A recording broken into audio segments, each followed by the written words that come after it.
Tara, samahan niyo ako gumising ng maaga kahit galing ng closing. Ops, di ako nagreklamo ha. Alam niyo ba na bukod sa trabaho mo sa cruise ship ay meron ding tinatawag na drill sa barko? Bali, 4 na beses kada buwan ginagawa yung gantong aktibidades dito sa company namin. Merong all crew drill, green drill, red drill at bravo drill. Dahil bukod sa pag-enjoy, ang main at top priority ng bawat barko is yung safety and security ng lahat ng pasahero ng barko. Kaya naman, kada buwan, lagi itong ginagawa para maging pamilyar yung mga crew in case of real emergency.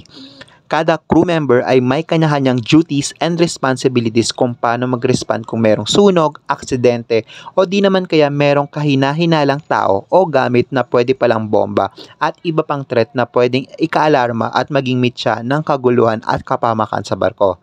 Dapat pamilyar din tayo sa paggamit ng mga firefighting equipment, disenyo ng barko kung nasan yung fire exit at yung mga assembly station. Bravo, Bravo, Bravo. Tween deck, Fire Zone 2, Centerline, Main Laundry. Kaya sinasagawa yung mga gantong drill para maiwasan o di naman kaya maging handa sa anumang pwedeng mangyari. Maganda din dapat nakikinig tayo sa PA system ng barko dahil nag-a-announce kung ano yung status ng aksidente, kung nasan yung sunog o di naman kaya kung kailangan talagang lumikas ng barko.